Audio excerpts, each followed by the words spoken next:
Hi, welcome to our channel. So, present మనతో పాటు ఉన్నారు pilot Praneeth. Hi Praneeth, how are you? Hi Roshan, బాగున్నారా? బాగున్నాను. ఎలా ఉన్నారు? బాగున్నాను, థ్యాంక్ యూ. చూస్తున్నా నిన్న జరిగిన సంఘటన, దుబాయ్ నుంచి కేరళ వస్తున్న ఎయిర్ ఇండియా ఫ్లైట్ అంటే ఎయిర్పోర్ట్ లోకి ల్యాండ్ అయిన తర్వాత రన్వే మీద వెళ్తూ క్రాష్ అవటం చూసాం. ఒక లోయలో కూడా పడిపోయింది, ఒక 30 అడుగుల లోయలని న్యూస్ కూడా వచ్చింది. దాదాపు పైలట్, కో పైలట్ తో పాటు 19 మంది దాకా చనిపోయారు. 127 మందికి గాయాలు అయినాయి. 19 మంది ఇంకా చాలా సీరియస్ గా ఉన్నారు. ఇప్పటికీ డిసిసిఐ కూడా ఒక విచారణకైతే ఆదేశాలు జారీ చేయటం కూడా చూసాం. సంఘటన వింటున్నా చూస్తున్నా నోట్ల నుంచి మాటలు కూడా రావట్లేదు ఈ సంఘటన. ఎందుకంటే ఇప్పుడున్న కరోనా ఎంతగా ప్రపంచాన్ని గడగడలాడిస్తుందో తెలిసిన విషయమే. సో అలాంటి పరిస్థితుల్లో అక్కడి నుంచి వందే భారత్ మిషన్ లో అక్కడి నుంచి తీసుకొచ్చేటప్పుడు ఇలాంటి ఘటన జరగటం అసలు ఏంటి, అలా ఎందుకు జరుగుతుంది? అంటే ఫ్లైట్ కూడా 2 పార్ట్స్ గా విడిపోయింది అనమాట, క్రాష్ అయిపోయి. ఎలా పాసిబుల్ అవుతుంది అలా ఎయిర్పోర్ట్ లో దిగిన తర్వాత? యాక్చువల్లీ మెయిన్ వెదర్ బాగలేదు వాళ్ళకి. సో వాళ్ళు వచ్చే టైంకి అక్కడ విజిబిలిటీ, రెయిన్ ఉంది బాగా, విజిబిలిటీ 1 మైల్ విజిబిలిటీ ఉంది. ఇంకా క్లౌడ్స్ కూడా 300 feet లో క్లౌడ్స్ ఉన్నాయన్నమాట వాళ్ళకి. సో వాళ్ళు రన్వే దగ్గరికి 300 feet దగ్గర వచ్చేదాకా కూడా వాళ్ళకి రన్వే ఏం కనపడదు అనమాట. సో అప్పటిదాకా ఇన్స్ట్రుమెంట్ ల్యాండింగ్ సిస్టమ్ తోనే వస్తారు రన్వే దగ్గరికి. సో 300 feet లో రన్వే కనిపిస్తే అప్రోచ్ అయ్యి ల్యాండ్ అవుతారు, లేకుంటే గో అరౌండ్ వెళ్తారు. సో వాళ్ళకైతే రన్వే కనపడినట్టుంది. సో అప్రోచ్ అయ్యారు, బట్ చాలా రన్వే ఓవర్ షూట్ చేశారు, అంటే చాలా రన్వే వదిలేశారు. ఇప్పుడు రన్వే స్టార్టింగ్ లో 1000 feet దగ్గర మేము టచ్ డౌన్ అవ్వాలి, రన్వేకి టచ్ అవ్వాలన్నమాట. సో ఆ 1000 feet కాకుండా వీళ్ళు చాలా రన్వే ఓవర్ షూట్ చేసి వేస్ట్ చేశారు బ్యాక్ లో. అంటే టచ్ డౌన్ అవ్వడం రన్వే మధ్యలోనో కొద్దిగా అక్కడెక్కడో దూరంగా అయ్యారు. సో రన్వే సరిపోలేదు వాళ్ళకి. వర్షం కూడా ఎయిర్ క్రాఫ్ట్ కంట్రోల్ అవ్వక స్కిడ్ అవ్వడం. సో ఇవేంటంటే ఇవి కొన్ని ఎయిర్పోర్ట్స్ ఉన్నాయి, టేబుల్ టాప్ ఎయిర్పోర్ట్స్ అని చెప్పేసి. ఇవి ఇలా మౌంటైన్ పైన లెవెల్ సర్ఫేస్ చేసి రన్వేలు ఎయిర్పోర్ట్స్ బిల్డ్ చేసి ఉంటారు అనమాట. సో ఏదన్నా రన్వే సరిపోక ఓవర్ షూట్ అయ్యి రన్వే నుంచి బయటికి స్కిడ్ అయినప్పుడు లోయలు ఉంటాయి, ఎటు చూసినా కూడా లోయే ఉంటుంది. సో ఆగడానికి కూడా ఛాన్స్ ఉండదు. ఇప్పుడు నార్మల్ ప్లేసెస్ లో అంటే ల్యాండ్ అయిన తర్వాత రన్వే బయటికి వెళ్ళిపోయినా ఎక్కడో ఒక చోటు వెళ్ళి ఆగిపోవడమో అవుతూ ఉంటుంది. బట్ అక్కడ ఛాన్స్ ఉండదు. బయటికి వెళ్ళిపోయాక కూడా లోయలో పడిపోవడం వల్ల చనిపోవడం జరుగుతూ ఉంటుంది ఎక్కువ. సో రన్వే ఎండ్ లో కూడా వాళ్ళకి ఇంకా 300 feet ఎక్స్ట్రా స్పేస్ ఉంటుంది అనమాట. ఈ మట్టి కుప్పలు కూడా వేసి పెట్టింటారు, ఇన్ కేస్ ఏదన్నా అయినా కూడా కనీసం ఆ మట్టి కొద్దిగా స్పీడ్ ని స్లో చేస్తుంది కదా అని చెప్పి. బట్ ఇవన్నీ ఉన్నా కూడా వాళ్ళు ఎక్కువ రన్వేని ఓవర్ షూట్ చేయడం వల్ల ఉన్న రన్వే సరిపోక, బ్యాడ్ వెదర్ కండిషన్స్ వల్ల, బికాస్ కెప్టెన్ చాలా ఎక్స్పీరియన్స్డ్ పర్సన్, ప్రెసిడెంట్ తో గోల్డ్ మెడల్ కూడా తీసుకున్నాడు, ఎక్స్ ఎయిర్ ఫోర్స్ పర్సన్. అంటే ఇలాంటి గ్రేట్ ఎక్స్పీరియన్స్ పీపుల్ కూడా అవుతుంటాయి ఇలా బ్యాడ్ వెదర్ వల్లనో, వాళ్ళు చేసిన చిన్న మిస్టేక్స్ వల్లనో. ఇంకా బ్యాడ్ వెదర్ వల్ల వాళ్ళు డైవర్ట్ అయ్యింటే బాగుండేమో. మేబీ విజిబిలిటీ బాగుంది అనుకున్నారో ఏమో, మినిమమ్స్ కి రీచ్ అయ్యిండొచ్చు, అందుకే ల్యాండ్ చేయడానికి ట్రై చేశారు అనుకుంటా. యాక్చువల్లీ వాళ్ళు కూడా ఫస్ట్ టైం ల్యాండ్ చేయలేదు, వెదర్ బాగాలేదని మళ్ళీ వెళ్ళి హోల్ ప్రొసీజర్ టర్న్ చేసుకొని వెళ్ళి హోల్డ్ చేసి వచ్చారనమాట కొద్దిసేపు. బ్యాడ్ ఉంది అనిపించి డైవర్ట్ అయ్యి వేరే ఎయిర్పోర్ట్కి వెళ్ళిపోయి ఉంటే బాగుండేమో. బట్ ఇప్పుడు మనం ఏం చెప్పలేం కదా. మీరు అన్నట్టు డిజిసిఏ ఇన్వెస్టిగేషన్ చేసి యాక్చువల్ గా ఏం జరిగింది అనేది బయటికి వస్తే. అంటే చూస్తున్నాం, అంటే ఇప్పుడు రన్వే మీద వచ్చిన తర్వాత క్రాష్ అయింది కాబట్టి అక్కడి నుంచి లోయలలో పడే అవకాశం ఉందంటారా? అంటే ఎయిర్పోర్ట్ లోకి ఆల్రెడీ ఎంటర్ అయిపోయింది కదా ఫ్లైట్ కూడా. రన్వే మీద ల్యాండ్ అయింది, కానీ రన్వే చాలా వేస్ట్ చేశారనమాట. అది 8,000 feet రన్వే అనమాట, 8,000+ feet రన్వే. ఆ రన్వేలో యాక్చువల్లీ పెద్ద రన్వే అనే చెప్పచ్చు, అది చిన్న రన్వే ఏం కాదు అది. కానీ వీళ్ళు ఎక్కువ వేస్ట్ చేశారు. Waste in the sense back చాలా వదిలేసి టచ్ డౌన్ అవ్వడమే ఎక్కడో దూరంగా, రన్వే మధ్యలో అని చెప్పను కానీ మధ్య కన్నా ఇంకా కొద్దిగా బ్యాక్ సైడ్. రన్వే స్టార్టింగ్ లో ల్యాండ్ అయ్యారనుకో, టచ్ అయ్యారనుకో రన్వే సరిపోద్ది. వీళ్ళు టచ్ అవ్వడమే, రన్వే వదిలేసి ఒక 2,000 feet 3,000 feet తర్వాత ల్యాండ్ అయ్యి టచ్ అయితే ఆ ఉన్న రన్వే సరిపోదు కదా. ఇప్పుడు 8,000 feet లో ఒక 4,000 feet వదిలేసి 4,000 feet దగ్గర టచ్ అవుతే ఇంకా 4,000 ఉంటుంది నెక్స్ట్ ఎగ్జాంపుల్ చెప్తున్నా. సో ఆ 4,000 సరిపోనప్పుడు లోయలోకి వెళ్ళిపోతాయి, ఇంకా నెక్స్ట్ ఏం లేదు కదా. 4000 ఫీట్ లో ఎయిర్ క్రాఫ్ట్ ఆగలేదు, వర్షం వల్ల ఇంకా బ్రేక్స్ అంతగా ఎఫెక్టివ్ ఉండవు. సో స్కిడ్ అయ్యి బయటికి వెళ్ళిపోయే ఛాన్సెస్ ఎక్కువ ఉంటాయి. సో అలా రన్వే లాంగ్ ల్యాండింగ్ కానీ ఇలా ఓవర్ షూట్ అయినప్పుడు గో అరౌండ్ వెళ్ళడం సజెస్టబుల్ ఉంటుంది. బట్ వాళ్ళు ఎక్స్పీరియన్స్డ్, వాళ్ళకి తెలిసి ఇదంతా అక్కడ యాక్చువల్ గా ఏం జరిగింది అనేది ఆ కాక్పిట్ వాయిస్ రికార్డర్ కానీ ఆ సిడిఆర్లు రికార్డింగ్స్ వస్తే మనకి ఒక ఐడియా వస్తుంది యాక్చువల్లీ. అంటే ఘటన కూడా మనం చూస్తుంటే ఎంత ఘోరంగా జరిగిందో అర్థం అవుతుంది, ఎందుకంటే ఫ్లైట్ 2 పార్ట్స్ గా డివైడ్ అయిపోయింది అనమాట. యాక్చువల్ అది ఏమైందంటే వీళ్ళు ప్రస్తుతానికి వచ్చిన ఇన్ఫర్మేషన్ ప్రకారం 30 ఫీట్ పైనుంచి ఎయిర్ క్రాఫ్ట్ ని కింద పడింది రన్వే మీద అని చెప్పేసి, ఆ 30 ఫీట్ నుంచి పడడం వల్లనే 2 పీసెస్ గా స్ప్లిట్ అయిపోయింది ఎయిర్ క్రాఫ్ట్ అని చెప్తున్నారు. ఓకే, కిందకి ల్యాండ్ అయ్యేటప్పుడే పడిపోయింది అంటారు. రన్వే పైన 30 ఫీట్ నుంచి అది కింద పడడం వల్ల హాఫ్ బ్రేక్ అయింది అని చెప్పేసి 2 పీసెస్ గా స్ప్లిట్ అయింది అని చెప్తున్నారు. అంటే బ్లాస్ట్ ఏం జరగలేదు కాబట్టి ఎక్కువ ప్రమాదం జరగలేదు అంటారు. ఫైర్ కూడా ఫైర్ క్యాచ్ అవ్వలేదు, మేబీ వర్షం వల్ల కూడా ఉండొచ్చు. ఫైర్ అయితే అవ్వలేదు, స్ప్లిట్ అయ్యి క్యాజువాలిటీస్ బాగానే 14 మెంబర్స్ దాకా చనిపోయారని చెప్పారు. మరి ఇప్పుడు ప్రజెంట్ తెలియదు. 2 పైలట్స్ చనిపోయారంట కదా. అవును, కో పైలట్ పైలట్ ఇద్దరు చనిపోయారు. అదే మీరు అంటున్నారు కదా గోల్డ్ మెడల్ కూడా తీసుకున్నారు ప్రెసిడెంట్ దగ్గర నుంచి అని కూడా. ఎక్స్ ఎయిర్ ఫోర్స్ వాళ్ళు అంటే చాలా అంటే స్ట్రిక్ట్ గా డెడికేటెడ్ గా ప్రొఫెషనల్స్ ఉంటారు కదా, అలాంటి వాళ్ళకి కూడా ఇలా జరగడం బాధ. అంటే ముందు పార్ట్ ఎక్కువగా దెబ్బతింటం వల్ల చనిపోయారంటారా పైలట్? అంటే ప్రెజర్ ఎక్కువ ఫ్రంట్ కు తగిలిందంటారా? అంటే ఇప్పుడు ఫ్రంట్ లోది బ్రేక్ అయిన తర్వాత మళ్ళీ పడిపోయింది కదా లోయలో కూడా, సో అది ఫ్రంట్ లో ఇంపాక్ట్ ఎక్కువ ఉంటది కదా. ఇలా బ్రేక్ అయిన ఫ్రంట్ పార్ట్ ఫస్ట్ లోయలో పడి ఉంటుంది. మరి ఎగ్జాక్ట్ గా పార్ట్స్ ఎక్కడెక్కడ స్ప్లిట్ అయ్యాయో నాకు ఐడియా లేదు, బట్ ఆబ్వియస్లీ ఫ్రంట్ ఎక్కువ ఇంపాక్ట్ ఉంటుంది కదా, ఫ్రంట్ వాళ్ళే వెళ్ళి లోయలో ఫస్ట్ ముందరికి పడిపోతారు కదా. చూసినా రీసెంట్ గా కూడా పాకిస్తాన్ లో కూడా ఒక ఘటన చూసాం, నివాసం ఉండే ప్రాంతంలో కూడా ఫ్లైట్ పడిపోవటం మనం మాట్లాడుకున్నాం ఇంతకు ముందు కూడా ఇంటర్వ్యూ. సో మనకు చాలా తక్కువగా జరుగుతుంటాయి ఇట్లాంటి అని కూడా మనం అనుకున్నాం. మనకి ఎంత బ్యాడ్ వెదర్ ఉన్నప్పుడు కూడా మన పైలట్స్ కి ఒక అవగాహన ఉంటుంది, ల్యాండింగ్ టైంలో కావచ్చు, టేక్ఆఫ్ టైంలో కావచ్చు, ప్రతిదీ టైం తీసుకొని నీట్ గా చేస్తారు మన వాళ్ళు, అందుకే ఎక్కువ జరగవు అనుకున్నాం మనం. బట్ అన్ఫార్చునేట్లీ నిజంగా ఈ టైంలో ఇలా జరగటం అనేది చాలా అది ఈ కరోనాలో ఆ వందే మాత్రం మిషన్ లో అక్కడ దుబాయ్ లో ఉన్న జనాల్ని రిపాట్రియేట్ చేసే టైంలో ఇలా జరగడం ఇంకా బాధాకరం. ఓకే, ఇంతకుముందు మ్యాంగళూరులో కూడా జరిగింది కదా, మీకు తెలిసి ఉంటుంది 10 years బ్యాక్.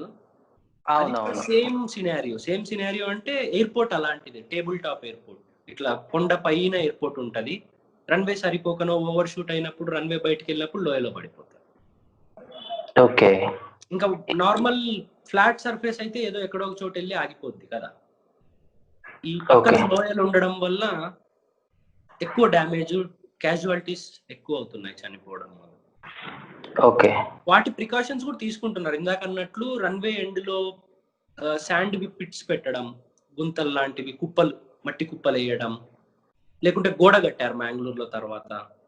సో ఆ గోడలు కనీసం స్కిడ్ ఆఫ్ అయ్యాక గోడలు తగులుకోనో లేకుంటే ఆ మట్టి వల్లనో కొద్దిగా స్లో అవుతాయి ఎయిర్ క్రాఫ్ట్స్, క్యాజువాలిటీస్ తగ్గే ఛాన్స్ ఉంటుంది సేఫ్టీ కోసం అన్నట్లు పెట్టారు.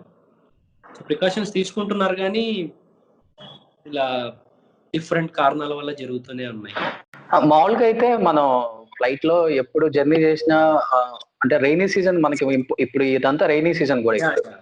సో ముఖ్యంగా ల్యాండ్ అయ్యేటప్పుడు ఫ్లైట్స్ అన్ని కూడా పైలట్స్ తీసుకునే జాగ్రత్తలు తీసుకున్నా కూడా అంటే అంత లాంగ్ కెళ్ళి ల్యాండ్ అయ్యే అవకాశం ఎందుకు వస్తుంది అంటారు? అంటే సరైన సిగ్నల్స్ లేకంటారా ఇవన్నీ జరుగుతుంది, లేకపోతే ఇంకెక్కడైనా భద్రతా లోపం ఉందంటారా? విజిబిలిటీ కూడా మెయిన్ విజిబిలిటీ అని చెప్పొచ్చు. పైలట్ విజిబిలిటీ మనకి వెదర్ లో వర్షం బాగా హెవీగా ఉంది, విజిబిలిటీ కనపడట్లేదు అనమాట. సో కనపడినప్పుడు అప్రోచ్ సిస్టమ్ కరెక్ట్ గా చేస్తే కరెక్ట్ గానే అవుతుంది. చిన్న మిస్టేక్స్ చేయడం వల్ల, స్పీడ్ ఎక్కువ ఉండడం వల్లనో ఓవర్ షూట్ జరుగుతూ ఉంటది, దూరం వెళ్ళిపోవడం. ఇంకా అది పైలట్ మిస్టేక్ అనే చెప్పాలి ఓవర్ షూట్ జరిగినప్పుడు. సో అది మిస్టేక్ గా కన్సిడర్ చేయకూడదు, జరుగుతుంటాయి. అలాంటి టైంలో గో అరౌండ్ వెళ్ళిపోవాలి. నీకు ఓవర్ షూట్ చేస్తున్నావు, ఎక్కువ రన్వే యూజ్ చేస్తున్నావు, నెక్స్ట్ ఉన్న రన్వే సరిపోదు, ఒకసారి డౌట్ వచ్చింది, గో అరౌండ్ వెళ్ళడం సజెస్టబుల్ అనమాట. ఓకే. రిస్క్ తీసుకోవడం ఎందుకు? నీకు రన్వే సరిపోతుందో సరిపోదో, ఆల్రెడీ నువ్వు ఎక్కువ వదిలేసావు బ్యాక్ సైడ్ రన్వేని. రిస్క్ ఎందుకు? గో అరౌండ్ వెళ్ళి మళ్ళీ నెక్స్ట్ టైం వచ్చి కరెక్ట్ గా ట్రై చేస్తే అప్రోచ్ ఛాన్సెస్ బాగుంటాయి. మెయిన్ వెదర్ విజిబిలిటీ అండి. కనపడనప్పుడు ఎలా ఉంటదంటే ఇంకా రన్వేకి 200 feet దగ్గరకు వచ్చేదాకా ఏం కనపడదు. ఇప్పుడు ఇన్స్ట్రుమెంట్ ల్యాండింగ్ సిస్టమ్ ఉంది కాబట్టి అది మనకు రన్వే దగ్గరికి తీసుకొస్తుంది. 1000 feet మార్కర్ దగ్గరికి అది మాకు లోపల నీడిల్స్ ఉంటాయి అనమాట. అవి ఫాలో అవుతూ వస్తే 1000 feet మార్కర్ దగ్గర ఎగ్జాక్ట్ గా తీసుకొస్తుంది అనమాట. అది దగ్గరికి అంటే 200 feet అలా వచ్చిన తర్వాత విజువల్ గా ఫ్లై చేసుకుంటూ వెళ్తాం. సో ఆ టైంలో అసలు ఏం కనపడినప్పుడు ఈ కన్ఫ్యూజన్స్ జరుగుతూ ఉంటాయి. అంటే పైలట్స్ కి ముఖ్యంగా మీరు అన్నట్టుగానే దగ్గరకు వచ్చిన తర్వాత విజిబిలిటీ ప్రకారమే మీరు ల్యాండ్ చేస్తాం అంటున్నారు కాబట్టి, నిజంగా బ్యాడ్ వెదర్ ఉంటే అక్కడ ల్యాండ్ చేసుకోకుండా మళ్ళీ ఫ్లై చేసి వేరే ఎక్కడన్నా ల్యాండ్ చేసే అవకాశం ఉంటుంది కదా మీకు దగ్గరలో ఉన్న? ఉంటుంది. అదే యాక్చువల్లీ ఇలాంటి సివియర్ వెదర్ కండిషన్స్ ఉన్నప్పుడు అది బెస్ట్ డెసిషన్ ఉంటుంది మోస్ట్లీ. ఇప్పుడు నువ్వు ల్యాండ్ చేయలేవు, విజిబిలిటీ బాగాలేదు, హెవీ రెయిన్ ఉంది, సో వేరే ఎయిర్పోర్ట్ కి డైవర్ట్ అవ్వడం మంచి ఆప్షన్ ఉంటుంది. ఎందుకంటే ఆల్రెడీ మాకు ఫ్లైట్ ప్లాన్ లో ఫైల్ చేస్తారు. ఇప్పుడు Dubai to Kozhikode Calicut airport, అక్కడ వెదర్ బాగాలేకుంటే అక్కడ నుంచి ఆల్టర్నేట్ ఎయిర్పోర్ట్ అని ఇంకోటి ఫైల్ చేస్తారు. అంటే దానికి దగ్గరలో ఉన్న ఇంకో ఎయిర్పోర్ట్, వెదర్ బాగున్న ఎయిర్పోర్ట్ ని ఫైల్ చేసి అక్కడికి కావాల్సిన ఫ్యూయల్ కూడా మేము క్యారీ చేస్తాం. దుబాయ్ టు కాలికట్ టు ఆ ఇంకో ఆల్టర్నేట్ ఎయిర్పోర్ట్ కి వెళ్ళడానికి ఫ్యూయల్, మళ్ళీ అక్కడికి వెళ్ళాక ఇన్ కేసు ఏదైనా బాగాలేకుంటే 30 minutes హోల్డ్ చేయడానికి కావాల్సిన ఫ్యూయల్, ఇవన్నీ క్యారీ చేసుకొని వెళ్తాం అనమాట మేము. సో ఇలాంటి సిచ్యువేషన్ లో డైవర్ట్ అవుతే బాగుంటుంది. అంటే మాకు మినిమమ్స్ అని ఉంటాయి అనమాట. అంటే ఎగ్జాంపుల్ చెప్తున్నా, 200 feet వచ్చిన తర్వాత రన్వే కనపడాలి, లేకుంటే అప్రోచ్ లైట్స్ కనపడాలి. రన్వే ముందర అప్రోచ్ లైట్స్ ఉంటాయి. లేకుంటే మేము హై ఉన్నామా లో ఉన్నామా అని చూపించే పాపీ లైట్స్ ఉంటాయి. లేకుంటే రన్వే మీద మార్కింగ్స్ ఉంటాయి, వైట్ మార్కింగ్స్, థ్రెషోల్డ్, అవి వీటిలో ఏదో ఒకటి కనపడాలి 200 feet వచ్చిన తర్వాత. ఇందులో ఏది కనపడకుండా గో అరౌండ్ వెళ్ళిపోతాం, ల్యాండ్ అవ్వడానికి ట్రై చెయ్యం. సో మేబీ వీళ్ళకి కనపడినాయి, అందుకే అప్రోచ్ కంటిన్యూ చేశారు. విజిబిలిటీ తక్కువ ఉన్నా కూడా వాళ్ళకి రన్వే కనపడింది, అందుకే 200 feet మినిమమ్స్ కన్నా కిందికి వచ్చి అప్రోచ్ ట్రై చేశారు ల్యాండ్ అవ్వడానికి. బట్ మేబీ కొన్నిసార్లు ఎలా అవుతుందంటే రన్వే కనిపిస్తుంది, వచ్చే తర్వాత మళ్ళీ రన్వే విజువల్ గా మిస్ అవుతాం, అలా కూడా జరుగుతుంటది. ఇప్పుడు 500 feet లో నాకు రన్వే కనపడి ఉంటుంది, ల్యాండ్ అయ్యాము, 300 feet వచ్చాక మళ్ళీ రన్వే కనపడదు, అలా కూడా జరుగుతుంటాయి. అంటే ఏదైనా స్నో వల్ల కనపడతా అక్కడ ఎక్కువ విజిబిలిటీ, ఫాగ్ కానీ స్నో కానీ, హెవీ రెయిన్ ఉన్నా కూడా కనపడదు. కంటిన్యూస్ హెవీ రెయిన్ అవుతుంది అనుకో కనపడదు. అలాంటి సిచ్యువేషన్ జరుగుతుంటాయి. మనము మినిమమ్స్ దగ్గరికి వచ్చిన తర్వాత రన్వే కనిపిస్తుంది కాబట్టి కంటిన్యూ అవుతాం ల్యాండ్ అవ్వడానికి. తర్వాత మిస్ అయ్యే ఛాన్సెస్ కూడా ఉంటాయి విజువల్ గా, తర్వాత రన్వే కనపడదు, అలా కూడా జరుగుతుంటాయి. అంటే అలా కనపడదు అంటున్నారు కాబట్టి, అలా కనపడకపోయినా ల్యాండ్ అయింది కూడా నిన్న ఫ్లైట్ మనం చూస్తే. అంటే బ్లైండ్ గా ల్యాండ్ అయిపోతుందని చేయటం తప్పితే ఏం లేదు అక్కడ ఇంకా, అంతే కదా? అంటే వీళ్ళు బ్లైండ్ గా ఏం లేదు, రన్వే కనపడి ఉంటుంది, అందుకే అప్రోచ్ కంటిన్యూ చేసి ల్యాండ్ అవ్వడానికి ట్రై చేశారు. అదే ఈ 200 feet దగ్గర ఏం కనపడకుంటే వెళ్ళిపోవాలి, గో అరౌండ్ వెళ్ళిపోవాలి. వీళ్ళు గో అరౌండ్ వెళ్ళలేదు అంటే రన్వే కనపడింది, అందుకే కంటిన్యూ అయ్యారని అనుకుంటున్నాను. వెళ్ళిన తర్వాత మళ్ళీ మేబీ రన్వే కాంటాక్ట్ మిస్ అయి ఉండొచ్చు. వాళ్ళు ఎక్కడైతే డెసిషన్ హైట్ అని ఉంటుంది, ఆ హైట్ లో డెసిషన్ తీసుకోవాలి, మేము ల్యాండ్ అవ్వాలా లేకుంటే వెళ్ళిపోవాలా గో అరౌండ్ అని. అక్కడ డిసైడ్ అయినప్పుడు రన్వే కనపడి ఉండొచ్చు, అందుకని కంటిన్యూ అయి ఉండొచ్చు. మేబీ తర్వాత మళ్ళీ విజువల్ గా లాస్ అయిపోయి ఉండొచ్చు. సో అప్పుడు ఇంకా ఎక్కడ రన్వే ఉందని వెతుక్కుంటూనో అలా ఎక్కువ రన్వే వేస్ట్ అయిపోద్ది. బ్యాక్ రన్వే కనపడక చూసుకుంటూ, సెంటర్ లైన్ చూసుకుంటూ వచ్చే టైంకి రన్వే వేస్ట్ అవడం వల్ల ఇంకా ఉన్న రన్వే సరిపోద్ది. నెక్స్ట్ అప్పుడు గో అరౌండ్, అప్పుడైనా కూడా గో అరౌండ్ వెళ్ళడానికి ట్రై చేయొచ్చు, ఇంకా అవ్వదు అని ల్యాండ్ అవ్వడానికి ట్రై చేసినప్పుడు ఇలాంటివి జరుగుతూ ఉంటాయి. రన్వే వేస్ట్ అయిపోద్ది, నువ్వు ఆల్రెడీ ఇంకో హాఫ్ ఆఫ్ ద రన్వేనే ఉంటది, స్పీడ్ తో ఉంటారు, ఇంకా అప్పుడు ల్యాండ్ అవ్వడానికి ట్రై చేస్తే రన్వే సరిపోక ఓవర్ షూట్ అవ్వడం, రన్వే నుంచి బయటకు వెళ్ళి స్కిడ్ ఆఫ్ అవ్వడం జరుగుతుంది. ప్రణీత్, ఇప్పుడు మీరు అన్నట్లుగానే మనం చూసాం, చాలా ఫ్లైట్స్ కూడా ట్రాష్ అవడం చూసాం, కూలిపోవటం చూసాం, సముద్రాల్లో పడిపోవటం కూడా చూసాం. ముఖ్యంగా ఈ ఫ్లైట్ చాలా తక్కువ హైట్ నుంచే కిందకి పడింది అంటున్నారు కాబట్టి అంటే 2 పార్ట్స్ గా డివైడ్ అయ్యే అవకాశం చాలా తక్కువే ఉంటుంది. అంటే తక్కువ హైట్ నుంచే కిందకి పడిపోయింది అంటున్నారు. అంటే 30 ఫీట్ ఎందుకని 30 ఫీట్ చాలా హైట్ ఉంటుందండి. ఎందుకంటే ఇట్స్ లైక్ ఒక 5 ఫీట్ 6 ఫీట్ మనుషులు ఒక 5 మంది ఒకరి మీద ఒకరు ఉంటే ఎంత హైట్ ఉంటుంది? 30 ఫీట్ అంటే చాలా హై కదా. సో 30 ఫీట్ నుంచి అంత హెవీ ఎయిర్ క్రాఫ్ట్ పడ్డప్పుడు ఇంపాక్ట్ హెవీగానే ఉంటుంది. అంటే మనం చూసాం కంప్లీట్ గా ఫ్లైట్ అనేది 2 పార్ట్స్ డివైడ్ అయిపోయింది. అవునవును. ఆ హెవీ ఇంపాక్ట్ వల్లనే 30 ఫీట్ నుంచి పడ్డప్పుడు అంత హెవీ ఎయిర్ క్రాఫ్ట్ స్ప్లిట్ అవుతుంది కదండి. సో అలా 2 పార్ట్స్ గా స్ప్లిట్ అయిపోయింది. ఇది మనం అనుకుంటున్నాం, బట్ చూద్దాం ఇన్వెస్టిగేషన్ లో. అంటే స్ప్లిట్ అయిపోయిన తర్వాత ఫ్రంట్ ఉండే ఎయిర్ క్రాఫ్ట్ వెళ్ళి లోయలో పడింది అంటారా, లేకపోతే కంప్లీట్ ఎయిర్ క్రాఫ్ట్ లోయలో పడింది అంటారా? మొత్తం పడలేదు అనుకుంటాను ఎగ్జాక్ట్ గా లొకేషన్. ఎందుకంటే ఆల్రెడీ తర్వాత 20 అంబులెన్స్లు వెళ్ళాయి, రెస్క్యూ వాళ్ళంతా వెళ్ళి అక్కడ రన్వే అంటే ఫ్లాట్ సర్ఫేస్ లోనే రెస్క్యూ చేయడం చూశాను, వీడియోలు కూడా వచ్చాయి. లోయలో అయితే పడలేదు, మొత్తం ఫ్రంట్ పార్ట్ ఒకటే కొద్దిగా పడ్డట్టుంది, మొత్తం లోయలోకి పడ్డట్టు అనుకోవట్లేదు నేను. అది కూడా 30 ఫీట్ లో పడింది అన్నారు. అదే ఎందుకంటే తర్వాత మీరు వీడియోలు చూసారనుకుంటా, రెస్క్యూ వాళ్ళు పోలీసు వాళ్ళు అందరు వెళ్ళి ఫ్లాట్ సర్ఫేస్ లోనే అంతా చేస్తున్నారు. లోయలో పడింటే అంబులెన్స్ ఇవన్నీ రీచ్ అవ్వలేవు కదా అక్కడికి, ఎందుకంటే సర్ఫేస్ ఇలా ఉంటది కదా డౌన్ గా. సో అంబులెన్స్లు ఏమి వెళ్ళలేవు, మనుషులు వెళ్ళి వాళ్ళని తీసుకొని రావాలి, అప్పుడు ఇంపాక్ట్ వేరేలా ఉంటుంది. సో ఇది సెకండ్ హాఫ్ అయితే ఫ్లాట్ సర్ఫేస్ లోనే ఉంది, ఫ్రంట్ పార్ట్ వెళ్ళి మేబీ కొద్దిగా పడిందేమో out of the runway, out of the ఏమంటారు ఆ స్పిల్ వే నుంచి లోయలో పడింది హాఫ్, ఫ్రంట్ హాఫ్. అంటే హాఫ్ పడినప్పటికి కూడా మనకు చూస్తే ఆ ఫ్లైట్ లో దాదాపు 180 నుంచి 190 దాకా ప్యాసింజర్స్. 191 హాఫ్ అంటే మనకి కంప్లీట్ గా ఒక 80-85 దాకా. ఎగ్జాక్ట్ హాఫ్ గా చీలలేదు, అంటే ఫ్రంట్ లో ఒక 20-30% ఎయిర్ క్రాఫ్ట్ ఒకటి, ఇంకో 70% హాఫ్ ఒకలాగా అలా చీలింది. ఇప్పుడు ఆ హైట్ నుంచి పడింది కదా, ఆ హైట్ నుంచి పడినప్పుడు లోపల మనం బెల్ట్ అంతా అప్లై చేసినప్పుడు కూడా అవకాశం ఉందంటారా? వాళ్ళు అంటే చాలా మందికి సీరియస్ గానే ఉంది అని అంటున్నారు. అవును, ఇప్పుడు ప్రజెంట్ మరి ఎలా ఉందో కండిషన్ తెలియదు, అంటే ఎంతమంది చనిపోయారు, ఎంతమంది సీరియస్ ఉన్నారు అనేది తెలియదు, కానీ బట్ ఇంపాక్ట్ అయితే ఉంటుంది. ఎందుకంటే అంత హైట్ నుంచి పడ్డప్పుడు బ్యాక్ బోన్ మీద ప్రెషర్ పడచ్చు, ఇక్కడ నుంచి బయటికి వచ్చే ఛాన్సెస్ ఉంటాయి, బ్యాక్ బోన్ స్పైనల్ కార్డ్ కానీ దెబ్బతినే ఛాన్స్ ఉంటుంది, రకరకాలు కదా.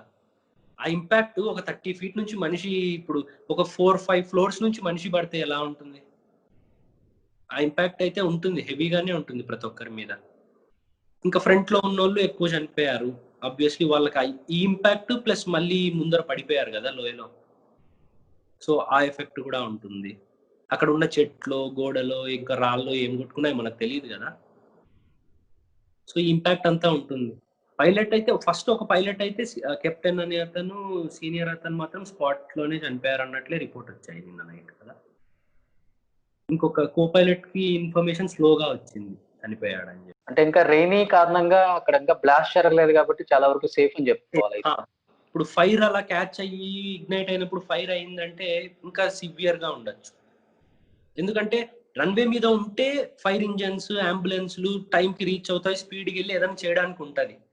వాళ్ళు లోయలో కొద్దిగా అట్లా పడ్డప్పుడు అంబులెన్స్లు అక్కడికి రీచ్ అవ్వలేవు, ఈ ఫైర్ ఫైటర్ సర్వీసెస్ రీచ్ అవ్వలేవు. సో అప్పుడు ఫైర్ లో కాలిపోయే ఛాన్సెస్ కానీ ఎస్కేప్ అయ్యే ఛాన్సులు తక్కువ ఉంటాయి కదా, వాళ్ళు ఎవాక్యువేట్ అవ్వలేరు, ఎయిర్ క్రాఫ్ట్ నుంచి బయటికి రావడానికి ఇబ్బంది అవుతుంది. ఇలాంటి ఘటనలు ముఖ్యంగా ఇంకా జరగకుండా ఉండాలి, జరిగేందుకు కూడా అవకాశాలు వీటి వల్ల ఉన్నాయి అంటే ఏం చెప్తారు ఇంకా? ఎందుకంటే వీటి వల్ల చాలా భయపడుతున్నారు ప్రజలు. ఇప్పుడు ఏంటంటే మన ఇండియాలో కూడా మనం ఇట్లాంటివి చూడాల్సి వస్తుంది, ఎక్కడో ఫారంలో విన్నాం ఫ్లైట్ క్రాష్ అవటాలు అది ఇది అని, ఇప్పుడు ఏంటి ఎక్కువ ఇక్కడ కూడా వినపడుతుంది అన్న ఒక టాక్ అయితే నడుస్తుంది. అలా అని చెప్పలేం, అంటే ఇది నేను చెప్పేది కరెక్ట్ ఉండొచ్చు, రైట్ ఉండొచ్చు. ఇంకోటి ఏంటంటే ఫ్లయింగ్ ఎక్కువ జరగట్లేదు ఎవ్వరికి, మేము ఎంత వెల్ ట్రైన్డ్ అయినా కూడా. నువ్వు ఇంతకుముందు డైలీ వీక్లీలో 5 times ఫ్లై చేసేవాళ్ళం, కంటిన్యూస్ ఫ్లయింగ్ ఉన్నప్పుడు నీ కాన్ఫిడెన్స్ లెవెల్స్ వేరుంటాయి. ఇప్పుడు వీక్ ఒక ఫ్లైట్ చేస్తున్నారు, లేకుంటే 10 daysకి ఒక ఫ్లైట్ చేస్తున్నారు, 15 daysకి ఒక ఫ్లైట్ చేస్తున్నారు. సో ఆ ఇంపాక్ట్ కూడా కొద్దిగా గొప్ప ఉంటుందని నేను అనుకుంటున్నాను. ఓ అది ఉంటుందా డెఫినెట్ గా? యా ఇప్పుడు కరోనా వల్ల ఫ్లైట్స్ పెద్దగా తిరగట్లేదు. అవును, ఒక 3 months ఫ్లైట్సే లేవు. సో ఈ గ్యాప్ వల్ల మళ్ళీ ఓకే. మాకు ట్రైనింగ్ ఇచ్చారు. ఈ గ్యాప్ వచ్చిందని చెప్పేసి ట్రైనింగ్ ఇచ్చారు. కరెంట్ ఉంటాం అంతా బానే ఉంటుంది. బట్ ఆ ఇంపాక్ట్ కొద్దో గొప్ప ఉంటుందని నేను అనుకుంటాను. ఒక మనిషి రోజు ఫ్లై చేసేవాడికి ఒక 1, 2 months, 3 months ఫ్లై చేయకుండా మళ్ళీ 10 డేస్‌కో ఫ్లైట్, 1 వీక్కో ఫ్లైట్ చేసేవాడికి డిఫరెన్స్ ఉంటుంది గదా! ఆ టాలెంట్‌కి, ఈ టాలెంట్‌కి. అంటే వీడికి ఇలా ఇలా అవ్వడం వల్ల మేము మర్చిపోతామనో అలా చెప్పట్లేదు. ఆ ఇంపాక్ట్ కొద్దో గొప్పో ఉంటుందని నేను అనుకుంటున్నాను. మీరు కూడా వెళ్తున్నారు. ఎలా ఉంది బయట వెదర్ గాని ఏంటి? బేసిక్‌గా మాకు ప్రాబ్లమ్ ఏంటంటే ఇది మాన్సూన్ సీజన్. కాబట్టి మాన్సూన్ అనేది సివియర్. ఎప్పుడైనా ఏ ఇయర్ అయినా కూడా ఈ జూన్, జూలై, ఆగస్ట్, సెప్టెంబర్ ఈ 4 మంత్స్ సివియర్‌గా ఉంటుంది మాన్సూన్. అంటే హెవీ రెయిన్ ఫాల్స్ ఉంటాయి, అప్ డ్రాప్స్ ఉంటాయి. క్లౌడ్స్ థండర్ ఉంటాయి. ఆ! ఇవన్నీ ఉంటాయి. సో మేము కొద్దిగా ఎక్కువ కేర్‌ఫుల్‌గా ఉండాల్సిన పీరియడ్ అన్నమాట ఇది. జాగ్రత్తలు ఎక్కువ తీసుకోవాలి. ప్రిపేర్ అవ్వాలి. ఇంకా ఇట్లా గో అరౌండ్ చేయడానికి హెసిటేట్ చేయకుండా ఏదైనా ఇబ్బంది ఉన్నా డైవర్ట్ అవ్వడానికి డెసిషన్ తీసుకునేలాగా ఉండాలి. ఓకే. సరే ల్యాండ్ చేద్దాము కనిపిస్తుంది. ఛాన్సెస్ తీసుకోకూడదు.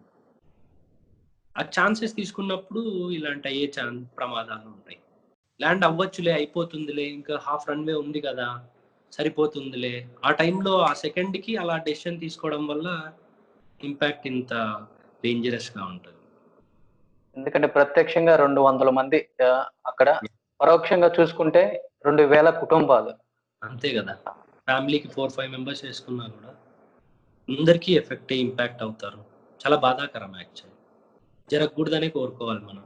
అది అలాంటి ఒక senior most pilot X air force president నుంచి గోల్డ్ మెడల్ తీసుకున్నంత గ్రేట్ పర్సనాలిటీ. వాళ్ళు చాలా వెల్ ట్రైన్డ్ అయి ఉంటారు. వాళ్ళ ఎక్స్‌పీరియన్స్ మ్యాటర్స్. ఇ ఇలాంటివి జరిగినప్పుడు కో పైలట్స్ కానీ, లేతే మీలాంటి పైలట్స్‌కి కానీ మీకెప్పుడన్నా అనిపిస్తుందా ఫ్లై చేసేటప్పుడు? ఇలాంటి ఒక ఇన్సిడెంట్ జరిగిందే, ఎందుకిలా జరిగింది? ఎక్కువ ఆలోచిస్తారా పైలట్స్ ఏమన్నా? ఆలోచిస్తాం. ఎందుకంటే ఆ మేము ఇంపాక్ట్ పడుతుంది గదా! ఆ! పైలట్స్ మీద? ఇంపాక్ట్ ఉంటది. కానీ మేము ఏం చేయడానికి ట్రై చేయాలంటే అక్కడ ఏం మిస్టేక్ జరిగింది అది మేము చేయకుండా ఉండేలాగా జాగ్రత్త పడాలి. నాకు తెలిసినంతలో అంతకన్నా మనం చేసేదేం లేదు. ఎందుకంటే ఆలోచిస్తూ ఆ ప్రెషర్ తీసుకుంటే ఇంకా మిస్టేక్స్ జరిగే ఛాన్స్ ఉంటది. సో మనకు తెలిసినంతలో ఇన్ఫర్మేషన్ రాబట్టుకోవాలి. ఓవర్ షూట్ చేశారు. వెదర్ బాలేదు. విజిబిలిటీ బాలేదు. సో అలాంటి సిట్యుయేషన్ వచ్చినప్పుడు గో అరౌండ్ ఎళ్ళిపోదాం. లేకుంటే డైవర్ట్ అయ్యి ఇంకో ఎయిర్‌పోర్ట్‌కి ఎళ్ళిపోదాం అనేది మాకిప్పుడు కొద్దిగా ఇంకా ఇంపాక్ట్ బ్రెయిన్‌లో స్ట్రాంగ్‌గా ఫిక్స్ అవుతది. ఫిక్స్ చేసుకోవాలి. హ్మ్. ఎందుకంటే రిస్క్ తీసుకుంటే ఇలా ఇంత సివియర్‌గా దాని రిజల్ట్ ఉంటది అనేది ఒక హింట్ లాంటిదన్నమాట. అనేవి నేర్చుకోవాలి మనం ఇలాంటి ఇన్సిడెంట్స్ నుంచి. మాంగ్లూర్ గూడా అంతే. ఆబ్వియస్‌లీ. యాహ్! అవును. సో, అలా ఆ తప్పులు చేయకుండా ఉండడానికి ట్రై చేయాలి. అంతకు మించి ఇంకా మనం చేసేదేం లేదు. భయపడలేము. జరుగుతుంటాయి. మిస్టేక్స్ అవ్వకుండా ఉండడానికి చూసుకుంటే ఏం జరగవు.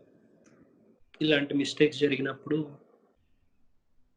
సో, మీరు ఎయిర్‌లో ఉన్నప్పుడు ఎలాంటి ప్రాబ్లమ్ ఉండదు కాబట్టి మాక్సిమం మీరన్నట్టుగానే రన్‌వే పై టేక్ ఆఫ్ అయ్యేటప్పుడు ఇలాంటి ప్రాబ్లమ్స్ ఉంటాయి. లైక్ హెవీ రెయిన్ ఉన్నప్పుడు గాని, క్లౌడ్స్ ల్యాండింగ్ ఏదన్నా ల్యాండింగ్ అప్పుడు గాని, స్నో ఉన్నప్పుడు గాని, ఫాగ్ ఉన్నప్పుడు గాని ఉంటది కాబట్టి నిజంగా మీలాగా ఫాలో అవుతే బెటర్. ఎందుకంటే వేరే ఎయిర్‌పోర్ట్‌కెళ్ళొచ్చు. పక్కన నియర్ బై చాలా ఉంటుంటాయి మనకి. యాహ్! జస్ట్ ఒక ఇక్కడ హాఫ్ అన్ అవర్, 45 మినిట్స్‌లోనే. మాకు ఆల్రెడీ వెదర్ వాళ్ళు చెక్ చేసి అప్రాక్సిమేట్‌గా ఇంకో ఎయిర్‌పోర్ట్ ఫైల్ కూడా చేసుంటారు. మా దగ్గర పేపర్స్‌లో ఉంటది. ఇక్కడ నుంచి ఇక్కడికెళ్తున్నాము. ఆల్టర్‌నేట్ ఎయిర్‌పోర్ట్ ఇది అని అది లేకుండా మేము టేక్ ఆఫ్ అవ్వమన్నమాట. ఇప్పుడు వాళ్ళు ఓకే. దుబాయ్ టు కాలికట్ వచ్చారు. కాలికట్‌లో వెదర్ బాలేకుంటే ఇంకో ఎయిర్‌పోర్ట్‌కెళ్ళాలి అనేది ఆల్రెడీ ఫైల్ చేసుంటది. అది లేకుండా టేక్ ఆఫ్ అవ్వరు. మరి నిన్న కోజికోడ్‌లో అయ్యేటప్పుడు అవ్వలేదంటారా? వెదర్ అంటే బాలేదు. వాళ్ళు ఇంకొక వెదర్ ఎయిర్‌పోర్ట్‌కి డైవర్ట్ బాలేదు. అని. మేబీ డైవర్ట్ అయ్యుండాల్సింది. మేబీ విజిబిలిటీ బాగుండి ల్యాండ్ అవ్వడానికి ట్రై చేసి రన్‌వే ఎక్కువ వేస్ట్ చేయడం వల్ల కూడా ఇలా అయ్యుండొచ్చు. పైలట్ మిస్టేక్‌గా రన్‌వే వేస్ట్ చేయడం వల్ల ఇది జరిగిండొచ్చు. అంటే ఇప్పుడు వెదర్ బాగలేదు. కానీ ల్యాండ్ అయ్యి సేఫ్‌గా బయటికొచ్చేంత మినిమమ్ వెదర్ అయితే బానే ఉంది. సేఫ్‌గా బయటికి రాలేనంత సివియర్ వెదర్ లేదు. అని అనుకోని వీళ్ళు ల్యాండ్ అయ్యాక ట్రై చేశారు. ఓకే. బానే ఉంది. కానీ రన్‌వే ఎక్కువ ఓవర్ షూట్ చేయకుండింటే సర్వైవ్ అయ్యే ఛాన్సెస్ ఇంకా బాగుండేవి. నార్మల్ ల్యాండింగే అయ్యేది. ఇప్పుడు ఓవర్ షూట్ చేయకుండా నార్మల్ స్టార్టింగ్‌లో 1000 ఫుట్ మార్కర్ దగ్గర టచ్ డౌన్ అయ్యి ల్యాండ్ అయితే అట్‌లీస్ట్ మేబీ రన్‌వే నుంచి కొద్దిగా బయటికెళ్ళి ఆగిండేమో ఎయిర్‌క్రాఫ్ట్. ఈ రెయిన్ ఇంపాక్ట్ వీటి వల్ల. సో ఎనీహౌ నిజంగా ఇలాంటి ఇన్సిడెంట్స్ జరగకూడదనే కోరుకోవాలి ప్రణీత్. ఎందుకంటే మీరందరూ పైలట్స్ గా ఉన్నారు. నిజంగా చాలా సెల్యూట్ చేయొచ్చు మీ అందరికి. ఎందుకంటే ఒక పైలట్ ఎయిర్పోర్ట్ లో వెళ్తూ ఉంటే ఆ డ్రెస్ వేసుకొని ఆ గూస్ బంప్స్ ఎలా యాహ్! ఉంటాయో అందరికి తెలుసు. మా చూసే వాళ్ళకి కూడా ఒక అవును. ప్రైడ్ మిమ్మల్ని చూసినప్పుడు కూడా. బట్ ఎంత సీనియర్ అయినప్పుడు కూడా ఇలాంటి ఇన్సిడెంట్ జరిగింది కాబట్టి నిజంగా మీరు అన్నట్లుగానే అక్కడ ల్యాండ్ అవ్వకుండా నెక్స్ట్ ఎయిర్పోర్ట్ ఎక్కడన్నా చూసుకొని కూడా ల్యాండ్ అయ్యే అవకాశాలు కూడా చాలా ఉన్నాయి కాబట్టి యాహ్! ఈ రోజు ఎంతో మంది ఫ్యామిలీస్ కూడా సఫర్ అయిపోతున్నారు దీనివల్ల. సో తప్పకుండా. థ్యాంక్ యూ సో మచ్ అసలుకి. ఇప్పుడు మీకు ఫ్లైట్ ఉంది అనుకుంటా. యాహ్! మధ్యాహ్నం ఉందండి. 1:00 ఉంది. ఎక్కడ చెన్నైకా? లేదు, ఈరోజు గ్వాలియర్ ఎళ్తా. ఈ ఇన్సిడెంట్స్ జరిగినప్పుడు కూడా మీకు కూడా ఇంకా ఎక్కువ జాగ్రత్త వస్తుంది కాబట్టి దీనివల్ల ఇంకా ఎక్కువ ఫ్యామిలీ సఫర్ అవ్వకూడదని నేనైతే మా ఛానల్ నుంచి కోరుకుంటున్నాను. సేమ్ హియర్ అండి. Thank you so much Praneeth. Thank you అండి. Thank you. My pleasure. Take care. Thank you. Bye అండి. బాయ్. Thank you Praneeth.